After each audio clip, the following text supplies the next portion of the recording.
फुटले विटले काय मोठा महान विचार घेऊन ते फुटले, काय विचार काय आहे एकाला तरी विचारा, त्यांना शिवसेनेचा काय विचार माहिती आहे. आता मला गंमत वाटते, काल ते जळगावच्या मावशीबाई जामनेरच्या सांगत होत्या काय ते म्हणे काँग्रेसच्या मांडीवर शिवसेना बसल्यामुळे हे 6 लोक सोडून गेले. अरे मावशे, हां ती तमाशातले मावशी असते ना, हां अशा मावश्या सगळ्या भाजपमधल्या. महाविकास आघाडीमध्ये काँग्रेस पक्ष आहे आणि त्या काँग्रेस पक्षाच्या मदतीनं हे 6 लोक निवडून आले ना काही ठिकाणी. तेव्हा तुम्हाला माहीत नव्हतं महाविकास आघाडीत काँग्रेस आहे ते? माहीत होतं ना की महाविकास आघाडीमध्ये काँग्रेस पक्ष आहे, राष्ट्रवादी काँग्रेस पक्ष आहे.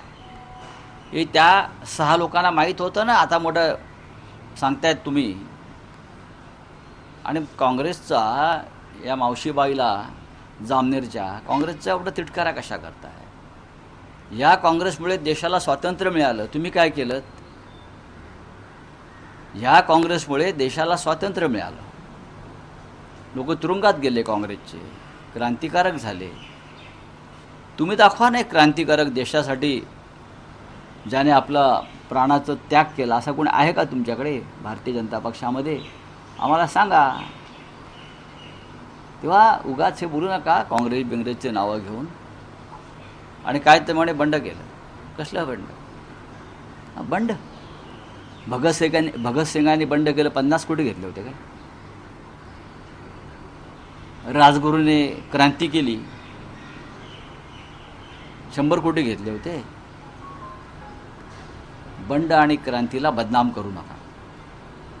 भारतीय जनता पक्षाच्या लोकांनी कधी स्वातंत्र्याच्या काळात किंवा इतरत्र कोणतेही बंड किंवा क्रांती केली नसल्यामुळे त्यांना बंड आणि क्रांतीची व्याख्या माहीत नाही. हां बंड केलं म्हणे, बंड केलं, यांचं बंड. कसलं बंड? बंडही नाही, फूटही नाही. यांनी स्वतःला बाजारात उभं केलं विकण्यासाठी, बोली लावायला सांगितली, बोली लागली, ते निघून गेले. तुम्हाला आजची गंमत सांगतो, अजूनही हे लोक मुंबईत नाही आहेत. यांच्यामध्ये मंत्री कोणी घ्यायचं ह्याच्यावरून वाद सुरू झालेले आहे. तेव्हा तोडगा असा निघालेला आहे की मंत्रिपद एकालाच मिळेल आणि त्याची भरपाई म्हणून उरलेला 5 जणांना आणखीन 25-25 कोटी रुपये देतो. पण तुम्ही आता गोंधळ घालू नका. एकाला मंत्री करू आणि जे मंत्री होणार नाहीत त्यांच्यासाठी अजून 25-25 कोटी रुपये या वर्षभरात देऊ, असं त्यांचं रात्री मांडवली झालेली आहे. यांच्याकडून तुम्ही बंडाची किंवा विचारांची काय अपेक्षा करता? त्यांच्या मतदारसंघात प्रेतयात्रा काढतायत लोक, हे बिळात लपून बसलेले आहेत. बरं, हे बाहेर पडू शकत नाही. यांना पोलिसांचे बंदोबस्त लावलेले आहेत. का? तुम्ही काय गुन्हा केलेला नाही, तुम्ही काय पाप केलेलं नाही, तुम्ही स्वच्छ आहात ना.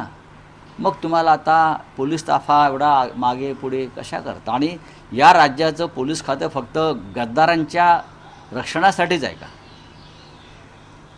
कायदा सुव्यवस्था ढासळली आहे या महाराष्ट्रामध्ये.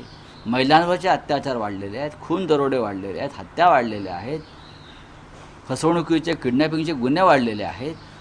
पण संपूर्ण पोलीस दल देवेंद्र फडणवीस यांनी जर गद्दारांच्या रक्षणासाठी लावला असेल तर हा जनतेच्या पैशाचा अपव्यय आहे. गद्दाराने त्यांच्या हिमतीवर गद्दारी केली आहे ना, मग हिमतीवर फिरून दाखवावं ना. तुम्ही हिमतीवर गद्दारी केलीत, तुम्ही हिमतीवर 50-50 कोटी रुपये घेतलेत, तुम्ही हिमतीवर 200-200 कोटीचे ठेके घेतलेत. मग त्याच हिमतीवर तुम्ही रस्त्यावरती मोकळेपणाने फिरा खासदार म्हणून. लाज असेल तर खासदारकीचा राजीनामा द्या, ही माझी मागणी आहे पक्षातर्फे. ज्या पक्षाच्या चिन्हावर तुम्ही निवडून आलेला आहात, ज्याच्यासाठी आम्ही रक्ताचं पाणी केलेलं आहे उद्धवजींनी, पक्षानं, कार्यकर्त्यांनी, थोडी जरी लाज शिल्लक असेल, ज्यांनी खोट्या शपथा घेतल्या आपल्या आईबापांच्या आणि साईबाबांच्या आणि आई भवानीच्या, त्यांनी त्यांच्याकडनं काय अपेक्षा करणार? राजीनामे द्या आणि उघडपणे जनतेला सामोरे जा. होय, आम्ही राजीनामा दिला आणि आम्ही पुन्हा निवडणुकीला सामोरं जातो.